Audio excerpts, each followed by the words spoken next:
we had 30 yards on 23 carries. We averaged 1.3 yards per carry. I don't know the last time a K-State football team averaged 1.3 yards a carry, but I can imagine it's been some time. And that's just, that's not good enough.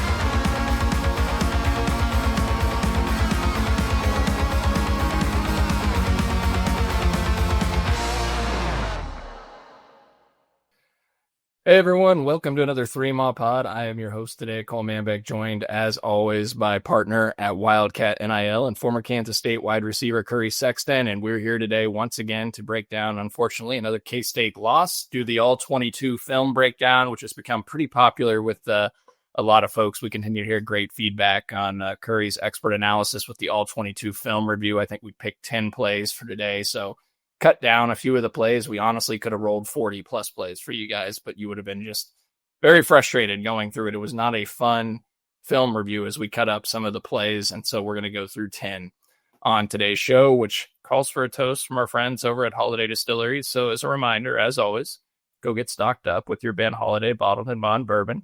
The soft red wheat as well. They've got numerous different versions of the Ben Holiday bottled and bond bourbon. The original is my go-to, but I also like the soft red wheat. They've got everything you could want. If you're a bourbon drinker, they've also got vodka. Go get the 360 vodka. We're having an 11 a.m. kick in a couple weeks for the UCF game. So you want a Bloody Mary or something, the 360 vodka will go pretty good with making that. So go get stocked up with Holiday Distilleries products, Ben Holiday bottled and bond bourbon, 360 vodka. Go check them out. Great partners, great K-State folks who have been tremendous to us. Also, just shout out to Elenco again for all your home improvement needs, all your home remodeling needs. Get on over to elencohome.com. That's ALENCO home.com. Premium window replacements, premium bathroom remodels, Kohler Luxstone shower systems, you name it, siding, doors. Elenco has you covered. And again, as we always tell you, owned and operated by tremendous Kansas Staters since 1986. So not only top quality work, but you can support a family of Wildcats that have been around for quite some time, based out of Kansas City, servicing Northeast Kansas, Western Missouri, Kansas City area, you name it. Give them a call or go to elencohome.com. All right, Curry, Friday night was not fun. That was an insufferable game. But you had this, you seem to have some criticism of the performance as well on Friday night. You had a tweet that went out on social media. I read that tweet. Saturday morning, I woke up, that tweet was gone. And I don't know where it went, but it just disappeared on the internet. So I wanted to turn it over to you to kind of just get your thoughts, not only on that, but just an overview of the game.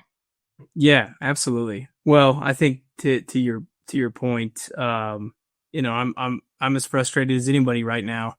I think it's been, we've gotten accustomed to being a pretty strong and winning program over the last several years. And so it's not, we're not accustomed to having our third loss in the early part of September. In fact, I think in each of 22, 23, and 24, we didn't suffer our third loss until the early to middle part of November. And so, this staff, this program has built itself up in a way where I think fans have a rightful expectation that come November, we're going to be right there in the mix in the Big 12, with the CFP. And so, and this season was to be no different, right? You come into the season, you're a top 20 ranked team, you return a lot of key production, you bring in some key pieces from the portal and from junior college ranks and from high school ranks. Obviously, this team is quickly, I guess the start of the season, the first third of this season has changed the expectation in relation to this team. And I think as an ex-player and as somebody who's incredibly involved with the program, it's been super frustrating. This is a team that very well could be 0-4 right now after starting the season ranked number 17 and losing a close one to a good football team in Dublin. And so, yes, after the game Friday night, I posted a tweet that was very critical of the effort that we saw on Friday night. Obviously, as somebody who is closely connected to K-State athletics and the program, that is not something that I should have put out there for consumption. I think there are other ways to utilize and to share my frustrations. But doing that in a public forum probably wasn't the smartest thing to do. and woke up Saturday and had some conversations with some people and ultimately made the decision myself to take that tweet down.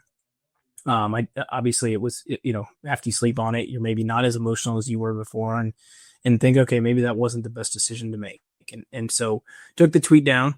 And then unfortunately taking the tweet down caused even more of a storm on social media and people making the assumption that I was asked to take it down. And that is not true. I was not asked to take it down. Again, I had some conversations and ultimately made the decision myself. But again, as somebody who's very connected to the program and works closely with people on campus, with our athletic department, with our coaching staff, that's not a tweet that I should have put out there. And I guess let me say this, and this, Cole, I've always been a big fan of Kleiman and this staff. Obviously they deserve that support because they've been, they're the second staff that's ever won at K-State. It's certainly, in modern football, they've done it the right way and have made us a perennial contender. And I haven't lost faith in their ability to run a program and their ability to build a winning football program. But with all that being said, through 4 games, I am not pleased at all with the performance of this football team and with the effort that we're seeing week in and week out. It is simply not good enough for a Kansas State football team and a team that had so much expectation coming into the year. And so, again, I think just coming back to, the preseason expectations relative to where we are now, the frustration is just is high as I can remember. And some of that is unfortunately what comes with being a program that has such high expectations. 30 years ago, 35 years ago, going 7-5, 8-4, that was 9-3, that was considered a tremendous success. And now, because of the program that has been built up, that's just not good enough anymore. And so to be 1-3, 4 games into the season with a tough Big 12 slate, I think very, very fair, very, very rightful to be concerned. So those are my thoughts. A lot of stream of consciousness there, but told you I wanted to address the tweet just to hopefully calm down some of the fodder. That was, again, my decision to make the post, my decision to delete the post. Shouldn't have made the post, wouldn't have had to delete the post. And again, I think just want to reiterate that I have not lost faith in this staff. But am frustrated with the performance, with the effort of our players. Curry, you just leave the in-game and post-game tweeting to me, and I'll throw out all the negative numbers and energy that you can have. And when things are going well, I'll throw out all the positive things as well. So, I've got a whole string of tweets out there right now from frustration at in-game tweeting. One of the things, and I've been in this situation numerous times, like when I watch games at home, like I actually have quality internet, and so like I can fire off like the emotional in-game tweets. But like when I'm at the games, my service is so poor that like I go quiet, go dark, and a lot of times you guys don't hear from me. And that prevents me from sending out those emotional tweets in game that you look back on afterwards. And you're like, wish I wouldn't have sent that one. Yeah. And so, look, we all get it. Like we're all very emotionally invested in this. You particularly, I think everybody would understand your frustration. You played at Kansas State. You laid it on the line for several years. And now you're partnering and working with Kansas State and have spent a ton of time and energy on the side of your regular job, devoting a lot of work, you and Jace and Ryan and all those guys at Wildcat NIL to try and help build what was expected to be a really good team. And that's frustrating. So. And I think part of the frustration are those things. I mean, ex-player, I grew up a K-State fan, and I think I started that tweet by saying in my 30 plus years as a K-State fan, I was a K-State fan before I was a player. And then obviously became a player, which sort of furthered my ties to Kansas State, my love for Kansas State. And since then I've gotten involved in other ways. Again, furthering those ties. I care deeply about Kansas State. Part of the reason why I moved back. I think part of the frustration though is, and we've talked about this, Cole, but we're in a position where there's so much uncertainty surrounding college athletics. Revenue sharing just kicked in a few months ago. Obviously big changes coming from that. Conference realignment is going to happen again. There's going to be another couple of rounds of that. And I think coming into the season and coming into the last couple of seasons, I think the expectation has been, okay, in this new Big 12, Kansas State is set up for a lot of success. Facility upgrades are largely done. Good head football coach, good staff, good core of young players. K-State's going to be that team that should be able to be in the upper echelon of this new Big 12. And obviously we won it in 2022. Probably should have been there in 23. Feel like we should have been there last year. And coming into this year, we felt like, okay, 2025 is the year. And so I guess a big concern of mine is just if we're not able to sustain the level of success that we've had and expand upon that, then that's going to impact our ability to be considered in that next round of realignment. And a huge fear of mine is that when the dust settles after the next round or the round after that, we're not one of those lucky teams that gets picked off. We're more like Washington State or Oregon State. And some of that fear is probably not rational, but I think it's anybody who's not a big name program, a big name program, probably feels some of that anxiety to a degree.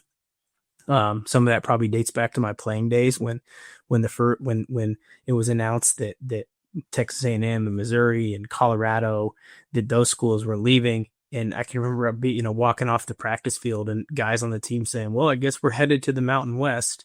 And so some of it probably there's probably some scar tissue left from those days. And so anyways, so just again, to further elaborate on why I'm frustrated, and in my frustration, just because I took that tweet down doesn't mean I'm not still frustrated. I am still very frustrated. I guess the point is I should not have made that tweet and should have voiced my frustrations in other ways. It sucks that we have to think of it that way, but it's a great point, and I think that just adds to it. John was actually talking on his YouTube live show on Sunday night. I was listening to him, and he was talking about and elaborating on that point that, like, you just watched Washington State get beat by North Texas, like 59-3. Like, look not that Washington State was ever a power, but, like, the fear is that you get relegated into that space and then become irrelevant in a landscape of college athletics. So, that's certainly something that I think is on a lot of people's eyes and radar. And then, look, Kansas State fans also, frankly, have scar tissue, Curry, from there's a lot of great former Kansas State players and alums that are out there coaching and having success at other schools historically that have never come back home. And this isn't really about like Chris Kleiman, and talking about pushing Chris Kleiman out. That's not the point. But they're seeing what Colin Klein is doing at Texas A&M, and they see that Colin Klein is probably going to get a Power 4 head coaching job in the near future. And the concern then becomes, is that Brad Underwood in basketball terms all over again? Is it Brent Venables? Can't get him back all over again. You got these alums that turn into great coaches, and I don't know if Venables is a great head coach still. I think that the jury's still a little bit out on that, but hell of a defense coordinator, and we know Kansas State made runs at him before. And so that is part of it too. Like, that adds another layer. And then to what you just said, 2030 coming up with the new TV contracts, et cetera, you could get left behind, and you got to be super competitive. And you know what else doesn't help? Kansas just got a $300 million gift from David Booth. They're getting their football stadium done. Iowa State is a rival of yours, and they're beating you on the football field every year right now. And they've got a really good football situation. Missouri is doing a stuff much other than SEC, but your neighboring schools that surround you, the old Big 8 schools, they're putting a lot of resources in, and you don't want to be left behind in this era. Exactly. Well said. Well said. And again, I think we firmly expected for this team to compete for a CFP appearance, and through 4 games, that's seemingly out the window. And I think that's so much of where the frustration lies. We're used to, again, back to what I said at the outset, we're used to being relevant in the mix until late November, if not in the mix through the end of the season. And now here we are, it's September 15 as we record this, and the season, I mean, the upside of the season is now pretty much out the window. I think that's the most frustrating part. Well, and when they won the Big 12 title in 2022, there were articles and national media, people talking like Kansas State is the power to become in the Big 12. Like that was the direction we thought was headed, and thought that we had this golden situation with Chris Kleiman and his staff, and that they were going to capitalize on the Big 12 landscape. And not only that, Curry, but the Big 12, frankly, is not the same Big 12 that we grew up with. Like, it's not as talented.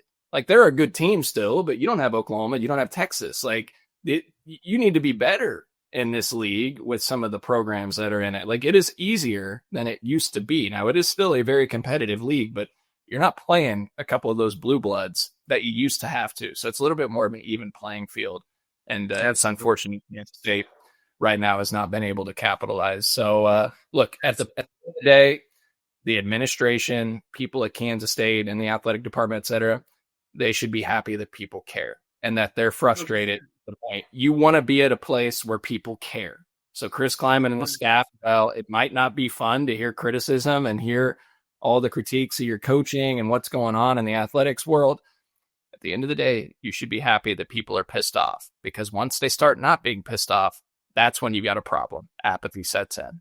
You don't want that. I mean, you look back to the end of the Bruce Weber era, and I think a lot of people were very apathetic about our basketball program, and that's not good for anybody. It's not good for anybody involved. And so you're exactly right. Our football fans are as passionate as anybody's, and I think that's a good thing. Now, sure, when things aren't going well, it seems as though the sky is falling, but our fans are as good and as passionate as anybody's, and that's a positive. Ooh, bring up the Bruce Weber era. You want to talk about some tweets that went out there, Curry? I'm still blocked from a few people on social media around Kansas State for, I think, things that I tweeted back in the day there. So, all right.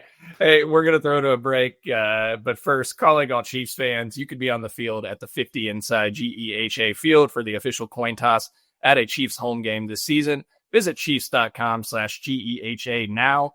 Enter to win a chance to be on the field for a once-in-a-lifetime view of the pregame coin toss. Plus, you can score other exclusive prizes. Enter for a chance to win at Chiefs.com/GEHA. GEHA is the proud partner of the Kansas City Chiefs. We're going to do film review with Curry when we come back from a break. What's good, everyone? It is KCSN betting analyst Benny Heiss. You know, something hit me as I was driving to the Missouri side, ironically, for something not available on the Kansas side. I cross over. I just can't get over how long sports fans in the state of Missouri have been waiting. It feels like forever. Good news is you don't have to wait much longer, because DraftKings Sportsbook, America's top-rated sportsbook app, is finally coming to the Show Me State. And if you're thinking, yeah, but I got to wait on the sidelines until December 1st, it's not true. You can sign up right now. And when we go live, new Missouri customers get $300 in bonus bets just for placing a $5 bet. $5. That's not even as much as a pumpkin spice latte that's going to take over. So it's not some ragtag sports, but this is DraftKings. You got live in-game betting. So if your team starts hot, you can jump in mid-play. There's lightning fast payouts. None of that wait 3 days for your money nonsense. And you've got more ways to get in on the action. There's no better way to start. It's all from your phone. When we go live, you'll be betting with a sportsbook trusted by millions, safe, secure, fast withdrawals, everything you want. Well, except maybe a guarantee that your team will cover the spread, but that part's still on you. So here's the move. You download the DraftKings Sportsbook app, use code KCSN, and when we go live December 1st, that $5 bet turns into $300 in bonus bets. That is code KCSN in partnership with DraftKings Sportsbook. Gambling problem? Call 1-800-GAMBLER. 21 plus and physically present in Missouri. Eligibility restrictions apply. Bonus bets expire 7 days after they are issued. Excludes customers who redeem pre-launch sign-up offer. Terms at sportsbook.draftkings.com/promos. Success in real estate takes more than vision. It takes the right financial partner. When someone takes something rundown and turns it into something great, that's called a comeback story, like Brain Group. They take distressed properties here in KC, completely rework them, and then turn them into valuable real estate. But that kind of work needs the right bank behind it. Enter Emprise Bank. They're not about cookie-cutter loans. They saw Brain Group's vision, backed them, and now they're making big moves in Kansas City real estate. Talk about your partner in possible. Emprise doesn't do one-size-fits-all financing. They invest in potential and back growth. Visit emprisebank.com/KC to learn more. Emprise Bank, member FDIC, equal housing lender. All right, Nick, we're just going to dive in. For folks watching on YouTube, you can see the film reviews that we're going to play. If this is your first time watching the show, we do this weekly. So let's roll the first play here. Nick, whenever you're ready. All right, this is a 4th and 3. This is actually this next to last drive of the game, where Kansas State's in a 4th and 3 situation at their own 32. Little slant route to Jace Brown, and goes off his hands, catchable ball. But I know this is one you wanted to hit on, Curry. So tell us what you see here. Yeah, a lot of things. I think pre-snap here, I was yelling at the TV to run Jace on a flat route. And so, and I'll get to it, but was disappointed about the all slant call here. Obviously it's zero coverage. They're bringing 6 guys in pressure. So it's man v man on the outside. And I think it was 4th and 3, 4th and 2, 4th and 3, something like that. And so we didn't need to get a ton of yardage. But when this flips back over, look at the leverage that safety is giving Jace. He is about 10 yards off of Jace, and he's about 2.5 yards inside of Jace. So the last thing we should be doing is running an in-breaking route that allows that safety to utilize that leverage. And look how quickly that safety closes on that throw. So again, we have to do a better job of understanding coverages and understanding leverages. When I play, again, I'm going to keep harkening back to when I played, but when I played, I made a lot of hay in the slot running 5 and 6 yard flat routes, which is where the 2 outside guys just run goes, take their guys with them, and you attack that leverage and you run a flat route. It's an easy pitch and catch. It's an easy first down conversion in a play like this. With that 10 yards of off coverage and 2.5 yards of inside leverage, a 5-6 yard flat route right here would work all day long. And so was frustrated that this is ultimately what we called. And we've done this multiple times this year in certain situations. I think we did it against Iowa State on a 3rd or 4th down call early in that game. Inside slants are hard. Inside slants are hard because sometimes leverage doesn't work out. And also you're throwing over the line of scrimmage. You're throwing over a lot of big bodies, which is not always easy, especially when you're a guy like Avery and you're only 6'2". And I think that probably forced him to make a high throw here. Jay still should have made this catch, still should have converted a first down, but you're throwing inside slant to your number 3 receiver. You got to throw the football high because you're trying to get the ball over those big bodies and any outstretched arms. And so again, would really hope that in that case we're hey, let's look at the inside leverage here. Let's look at how far off that safety's playing. Let's put our best receiver on a 6 yard out route. He's going to easily convert the first down, easy pitch and catch, new set of downs. Yep. Okay. That makes sense. All right. Ready for the next one, Nick? Okay. I was ready to pull my hair out on this one, Curry. Like, this is Avery evades the pocket here. This is a 3rd down play. It's 3rd and 10. He gets out of the pocket, and you can see once he gets out here, the defender's got his eyes on him, but then the defender turns his back, starts running off. Like, Avery can run for 15 yards here and get the first down easily. Again, it's 3rd and 10. And I understand Sterling Lockett pops open at the end here and a good throw, like as he's coming back to the football, like you're probably still going to get the first down, but this is one where Avery Johnson just has to run the football, right? Like very, very frustrating that he just doesn't take off and run it here. Yeah, absolutely. Yeah, I think everybody shared the same frustration, right? Avery is one of the most dynamic players in America when he uses his feet, because he has a skill set that not very many have. And so really frustrating to see him time and time again refuse to take off and run and refuse to help the team move the chains. And this was a play where it was as evident as any. That flat defender, when Avery rolls out toward the boundary, that flat defender turns his back to go find a receiver. I think Avery with his speed could have easily run for a first down. So as frustrated as you are and everybody else is with Avery's refusal to do so here. Ultimately, I would say Sterling does a nice job in the scramble drill here. Where he goes wrong is when he starts working back down the sideline toward Avery, he runs past the sticks. So so again, he's got a lot of space, and in that scramble setting, he's got to be thinking, okay, I'm going to stop about a yard beyond the sticks so Avery can throw me the football, I can make a catch, and I'm beyond the sticks. And I think part of the reason that was an errant throw is because Avery threw it to Sterling as though he was going to stop at the sticks, but Sterling kept running back down the boundary.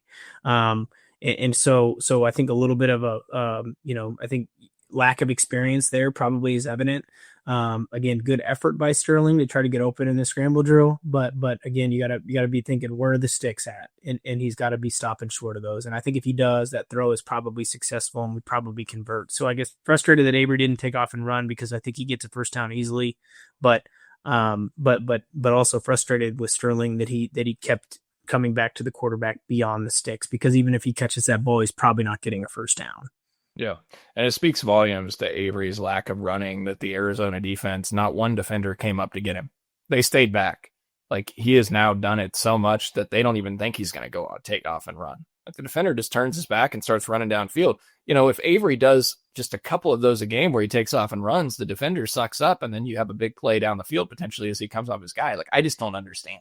Yeah, absolutely. I mean, the part of it is he's so athletic, he's so fast and shifty that we want him to run because it helps our football team. But I think one thing that's being lost is that him running the football it's not only going to help our football team move the sticks and put ourselves in good yardage situations, but it's going to open up other parts of our game. It's going to open up run game. It's going to open up, the intermediate and deep pat. I mean, it is going to help this team immensely. But if he refuses to run, then defenses are going to drop 6, drop 7, drop 8 as they did on that play and say, beat us with your arm. Yep. All right, next play is actually a positive play here. It was unfortunate K-State found itself in this situation. They blocked the punt after the drop punt by the punter, and they end up moving backwards 6 yards on the first 2 plays on a couple of disaster plays. But Avery Johnson connects with Jace Brown here on a 19-yard pass, sets him up 1st and goal at the 1. They eventually punch it in to tie the game at 17. Beautiful throw here, right on the money. You can see it from that end zone camera look. Right? He just drops it right in. Over the linebacker, I think, dropping back in that corner as well. Curry, what do you see here? Yeah, I mean, this is a well executed play. Great throw, great route, great catch. Wish we would have seen more of this on Friday night. So you're just saying, Arizona's, bringing 4 guys. Offensive line does a solid enough job. This is basically a simple smash concept. Which typically means hitch routes to the outside and then corner routes to the inside. But it looks like Jace was either given an option or given a post route on his particular route. Does a really nice job of attacking the leverage of that safety, bending that thing off over the top of that hook defender. And Avery does an excellent job putting the ball out in front of him and right on him where he can make a play on it. This was at a part in the game where, Jace had made his 75-yard run he obviously made this, I remember saying out loud, get Jace the ball as much as we can. He was arguably the best player on the field outside of the Arizona running back on Friday night. And we only managed to get him a few touches. He is a difference maker. He is one guy who is seemingly, making game-changing plays for us and doing it whenever he gets a chance. And so we've got to get him the football more. I completely agree. Now, one thing I will say that we're going to see in some of these all-22s, Curry, is it appears that Avery starts to really hone in on just going to Jace later in the game and doesn't go to his other True. You're right. Reads. That is true. Yeah. So, look, he clearly has a deep trust in Jace Brown, and, Tibbs has had some drops over the last few weeks, but there were other opportunities. We'll get into those. All right, we're going to go to the 4th and 6. Speaking of other opportunities, this is it right here, Curry. I mean, there's a lot of problems for me with this play. First of all, it looks like K-State's 2 tight ends are running side by side. I don't for 1 yard space. I don't know what's going on there without route combination as well. This is a 4th and 6 play. K-State doesn't convert. Second issue, Jace Brown doesn't get enough depth, in my opinion, on the target, right? He probably needs to be beyond the 33. The first down markers right at the 34. And, when he goes to make that play, he's probably in front at near the 35, so he's not even going to get the first down if he catches it. And then third, Jerron Tibbs is wide open. They initially bring 6 guys. K-State's got 5 in to protect. You can see that one guy drops back late after an initial surge. But K-State holds up well enough on the offensive line here to have a touchdown to Jerron Tibbs on a corner route where you can see that safety is just playing on the inside. I mean, this is an easy touchdown, but Curry, Avery never even looked to the left. He got the snap and he looked at Jace immediately, and he was determined that's where he was going to go. Yeah. And you're right. When a QB locks in on one particular guy, this is sometimes what you get. This is the result that you get. And if you look up at the top of the screen where Jerron is wide open, that safety understands and recognizes very quickly that Avery is not going to look his way. And so he starts cheating down to the boundary. That's all it is. I mean, Avery goes into his drop and immediately starts looking right. And another thing is, so there are so many issues with this play. One, it's Avery's not going through his progressions and doesn't find the guy who was wide open for an easy touchdown. That's issue number 1. Issue number 2 is, yes, there's an obvious bust here. We have 2 tight ends running the exact same route. That's a problem. The third issue, I think, is Jace is not, and we've seen this multiple times this year from Jace. We've seen it from other people, tight ends, is we are running routes short of the sticks.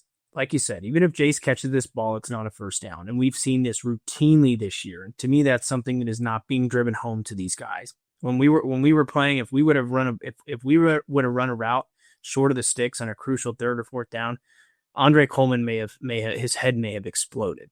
We took it that seriously. If it's fourth and 6, third and 6, you're running to 8 yards because the football is going to bring you back as well as a closing defender. And we ran that one at 5.5 yards.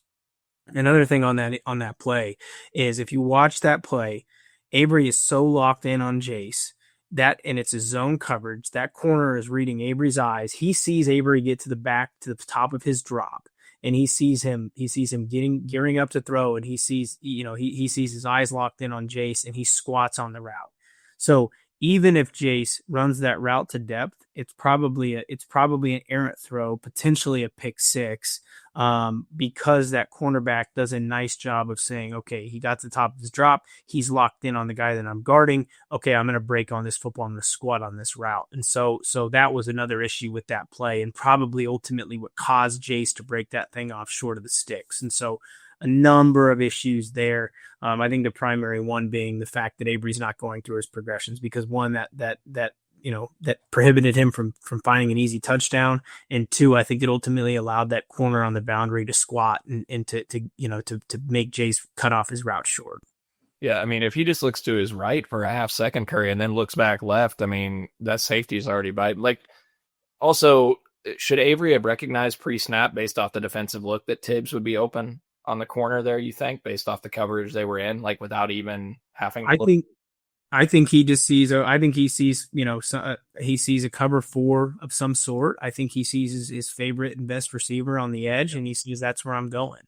And to some degree, I kind of understand that, but again, I think we see that too much. Yep.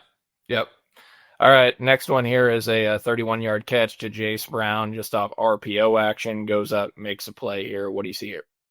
Yeah, this is just trusting your best offensive player to go make a play. That's all this is. And the reason I asked you to include this is because, to my earlier point, it's just we have to find ways to get Jace Brown the football more often. This is simple, right? They're putting a lot of guys in the box here. They've got 7-8 guys in the box. I think we do a nice job of identifying that it's single coverage on the outside. I think they do a nice job of identifying that corner is playing significant inside leverage.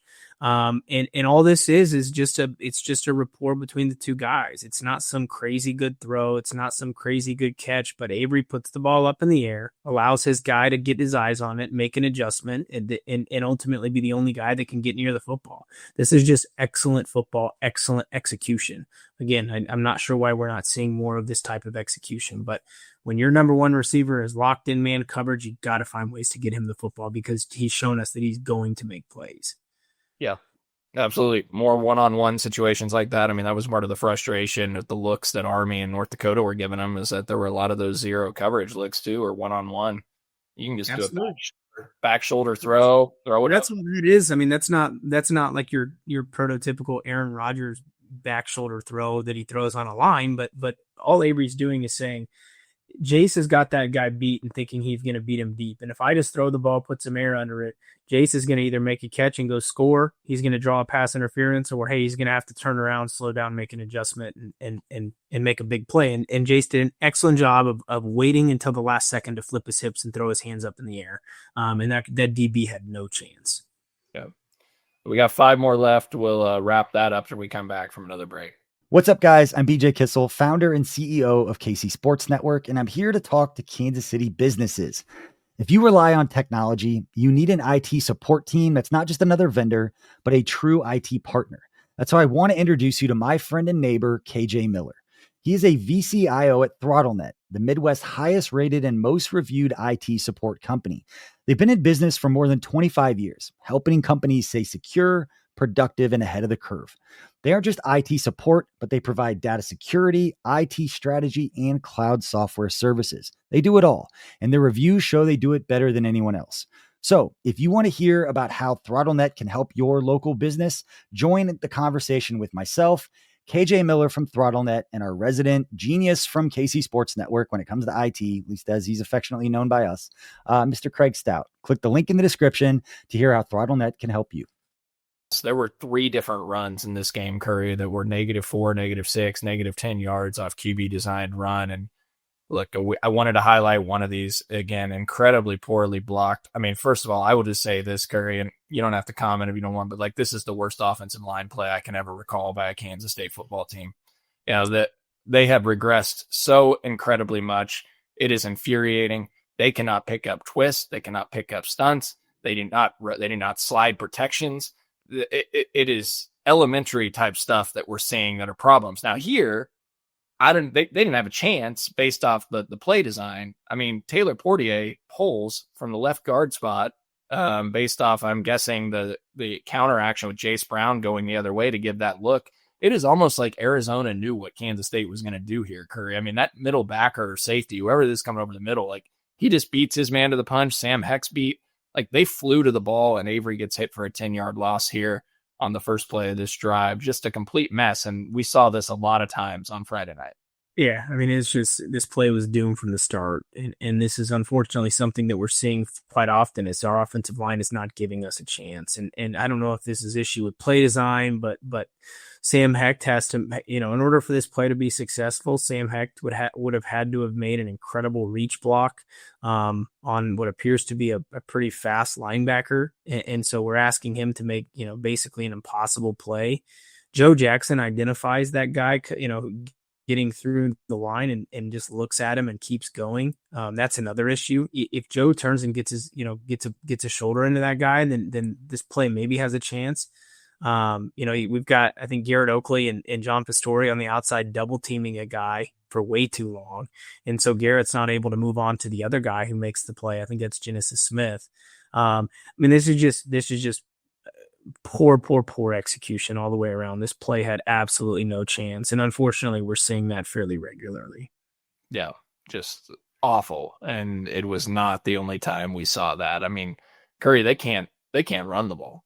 I mean, it is so bad. I mean, they don't have a chance half the time. I think we had a, if you take away Jace's 75-yard run, which may have, if you look at the replay, maybe should have been called back because of a hold on the edge. We had 30 yards on 23 carries. We averaged 1.3 yards per carry. I don't know the last time a K-State football team averaged 1.3 yards a carry, but I can imagine it's been some time. And that's just, that's not good enough. Yeah. And I mean, I know they hired a new defensive coordinator and they made some changes at Arizona, Curry, but Arizona was one of the worst defensive teams in college football last year. And when they faced top 60 SP plus offenses last year, they gave up 40 points a game. Yeah. And I guess we didn't even get to that in the outset, but that was one of the reasons I think you're most frustrated is we lost by 6. We probably should have lost by 30. Yeah. To a team who was picked to finish 14 spots lower than us in the Big 12 preseason rankings by ESPN. That's frustrating. That should never happen. So, again, just another point of frustration. Yeah, no, absolutely. I mean, they continue to lose the teams that they should beat. And that's been one of the biggest issues for Kleiman and this staff over the last, I mean, they haven't been good for almost a full season's worth of games when you date back to the Houston game last year. You could even argue the KU game in Manhattan, not sharp. So you're right. All right. I had to include this one, Curry. I am losing my mind with this play. They have went to this probably 5 to 6 times this year, and 3rd and 1, 4th and 1, 3rd and 2, short situations to go where they run the tight end on this little, just right down the line, and it never works. The most they've ever gotten, it worked one time in this game on a 3rd and 1, and they got 2 yards. Wow. 2 yards. They barely got the first down. I am tired of seeing this play being the go-to. And one of the reasons I also hate it, Curry, like, first of all, you can tell Arizona, like, they ran this play 2 or 3 times on Friday night. Arizona knew what was coming every time. Like, they don't fall for anything. They're coming up. But you're also, by doing this, you're bringing an extra defender up with the tight end running right across the line of scrimmage to where, like, Avery has another defender coming up to defend him. Not that he's necessarily taking off and running the ball anyways, but it's bringing an extra defensive guy essentially up into the box here to come and get the tight end. And this is a 3rd and 2 that gets no yards in K-State punts after it. Yeah. Like, I mean, super frustrating, right? We've seen this play run. We've seen this play run to failure 5, 6, 8 times this year. And the thing I like about it least is it's a one-man route. You're saying, hey, okay, Art, we're going to trust that our tight end is going to be open enough to make a catch and convert a first down. And we've seen more often than not that that's not going to happen. And part of the reason it's not going to happen is because the action that we're giving the defense here would require us to have set this up by running the quarterback, which is not something that we've done. And so the defense knows exactly what's coming. They've seen it enough. They know we're not running enough QB zone read where the QB's keeping the rock. And so this is easy execution for them. And it's a great job by that defense, but we've got to stop running these plays on 3rd and 4th and short where we're running, 2 or short of the sticks. It's not working. It's not been successful. And it's maddening as a fan to watch and say, okay, we're running a one-man route on a short yardage situation where the tight end is going to run short of the sticks and he's going to get hit right upon the catch. I mean, we've seen this enough this year that this play should probably be scrapped from the playbook. Yeah. Well, I sure hope it gets burnt in a fire after the bye week here. I don't want to see it again. All right. We're going to switch to defense here. This is very frustrating. This is Noah Fafita's run, which looked like a busted play. It's a QB counter, though. You can see K-State gets penetration. Sheedy Obiezer gets in the backfield. This looks like a play that's going to be bottled up for a loss. And then instead, Noah Fafita, who's not a running quarterback, by the way, gets a 15-yard touchdown run. And the problem here, Curry, there's a litany of problems. Like the linebackers have to be better. Kansas State needs to make a tackle before it gets to this point. But BJ Payne, number 7 here, is a senior. He's a captain. He is in his 4th year of starting at Kansas State.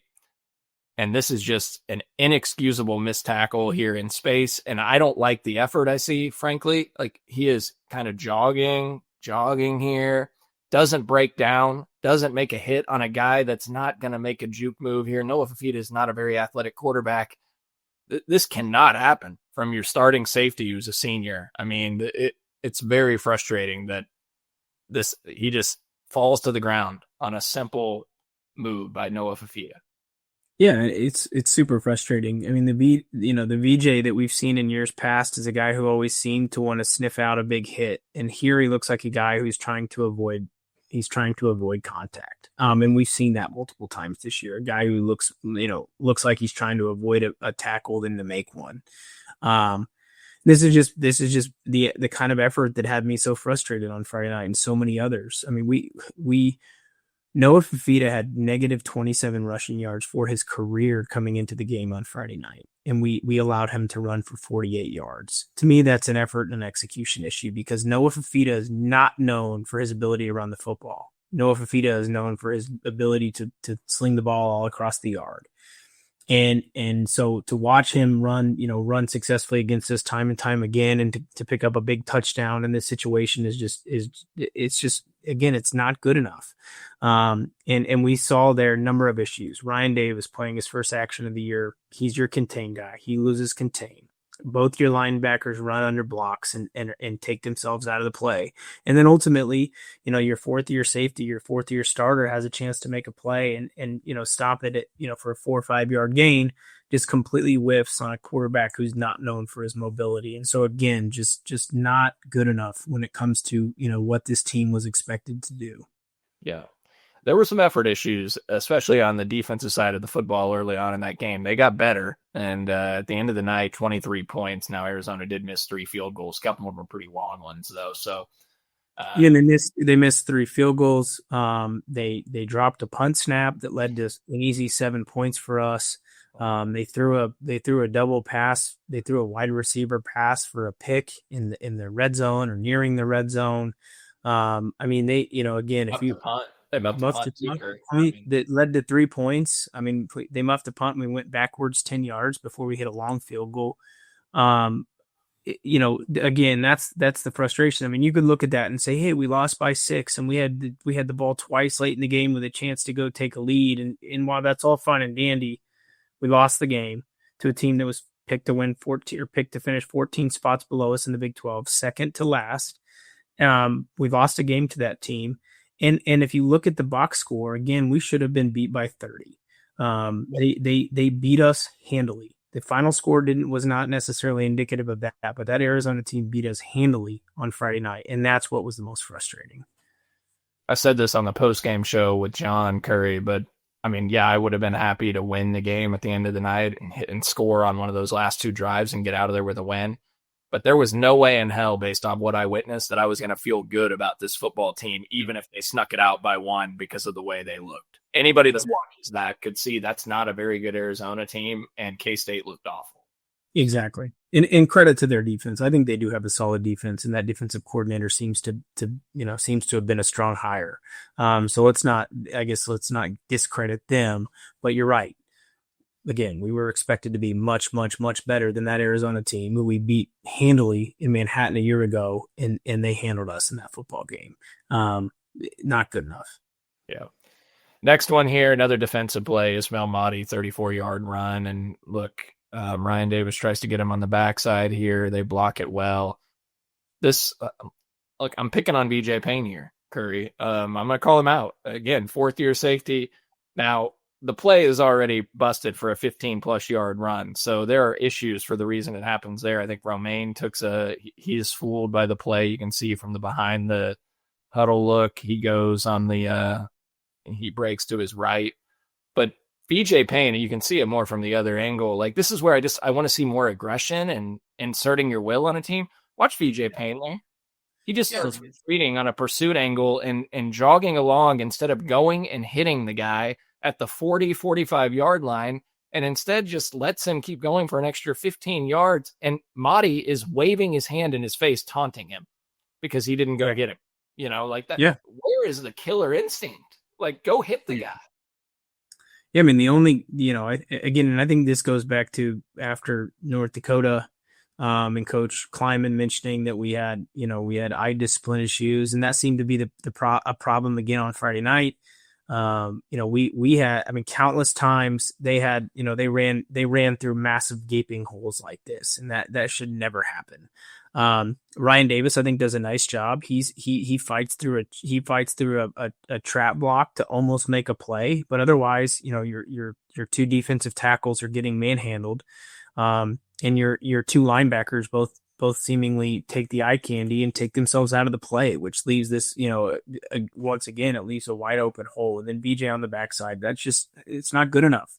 Again, he's a safety. He's the last line of defense. I understand that he's trying to prevent a touchdown, but he basically invited another 15 or 20 yards instead of taking an angle, based on where based on the pursuit of that running back, and saying, okay, I'm going to chop you down at your 40, your 45. Instead, he said, no, I'm going to let you come to me, and I'm going to cater you out of bounds at our 40-yard line. That's just not good enough. That's not winning football.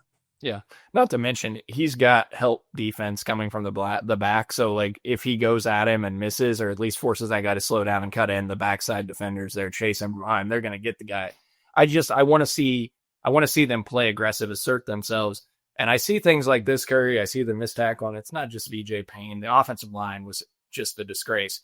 But, like, you played, and I guess for me, like, all I can relate it back to is high school football. But I always remember, like, when you did film study on Mondays, like, if you knew, like, a play was coming up that you didn't give great effort, and you were like, cringe. Like, you sit there, right, and you're like, oh, this is going to be embarrassing. I hope coach doesn't see this and call it out, right? Like, exactly. How do these guys sit here with some of the execution or effort that we're seeing and not just completely cringe? Like, some of these plays and some of the offensive line mistakes, et cetera, it's elementary touch stuff. Like I said, like, cringe-worthy mistakes that when you're in that film room, I'd be embarrassed to look my teammates in the eyes. Oh yeah. And that's a great point. And it makes me wonder if maybe they're not, maybe they're not being coached hard enough. And I know that's a fine line these days. And there's that balance of, hey, they're getting paid. The portal's always there. Some of these kids, there's some things that are at play that weren't 10 years ago. But, I'll say, my senior year, obviously had a great season from a stat perspective.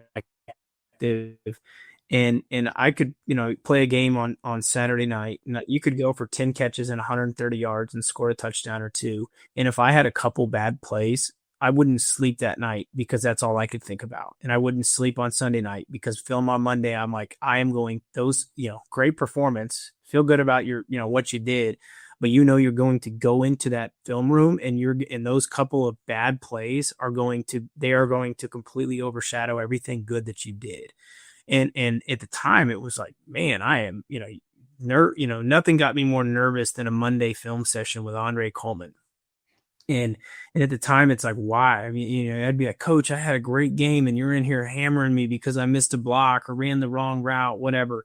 But in retrospect, that was the expectation of that staff and of Coach Coleman. They expected us to be perfect. And if we weren't perfect, it wasn't good enough.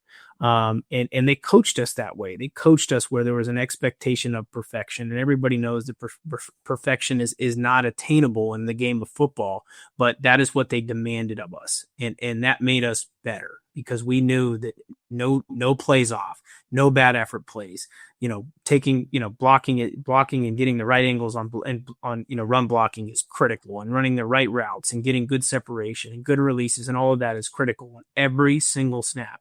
And we didn't used to rotate. We used to play 60, 70, 80 snaps in a football game. And you could have if you played 70 snaps, you could have 65 positive plays and 5 bad ones. And those 5 bad ones, you would absolutely get eviscerated.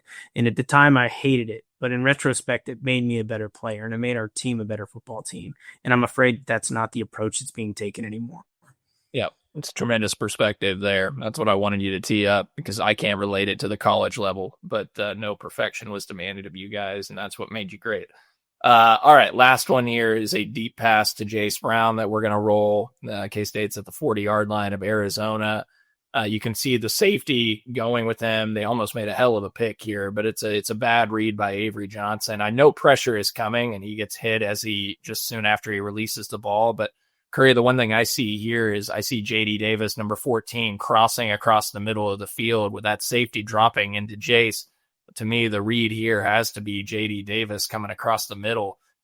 Or Avery could step up with the way Dylan Edwards picks up this blitz, and he could step up probably and roll out and have a big chance to run, or he can hit JD Davis crossing across the field there and have the run pass option. But instead, he throws it into the double coverage here, and it's nearly picked off. What do you see? Yeah, I mean, you're exactly right. So this is a double post route concept. So 2 receivers to the field. I think it's Sterling Lockett and Jace Brown are running posts.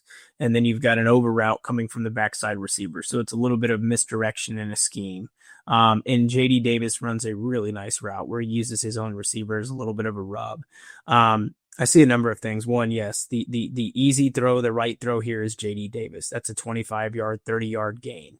Throw it out in front of him, throw it over toward the 20-yard numbers and we're moving the football. Again, this is probably an instance of Avery locking in on his top guy. Another thing, I don't exactly know how they're coached to run double post, but typically if you're the inside receiver, you're a little bit of a decoy. And so one thing I would like to see here is I would like to see Sterling Lockett push his route a little bit deeper and try to pull that safety away from Jace to put Jace in a one-on-one situation. But ultimately, Avery's got to see that safety, flip his hips and run toward the deep post. And he's got to drive that football home to JD Davis. This is really, good execution by JD Davis, and our quarterback has to execute it as well. Yeah. Again, we could have went through 20 plus more plays that would have made you guys very frustrated, but I assume most of you already watched the game and you don't need us to do that. Mostly offensive plays we showed here once again, but wanted to get 10 or so out there and get Curry's perspectives on the game. So appreciate Curry. We're going to take next week off from this. Obviously no game this weekend, got a bye week, and we'll hope that Kansas State gets things fixed. And we'll talk to you soon on 3 Curry, anything else to add before we wrap? That's all. Hopefully the bye week heals and hopefully this team finds something over the next 10 days. Yeah, well, we can all hope. All right, well, for Nick Springer behind the scenes, appreciate him, as always, rolling the footage here and doing all the great work to produce this show. For Curry, for our friends over at Elanco, for all your home improvement and remodeling needs, to Holiday Distillery, get your Ben Holiday bottled and bourbon. We appreciate all of them, just like we appreciate all of you. So thank you again all for listening to another episode of 3 Mall.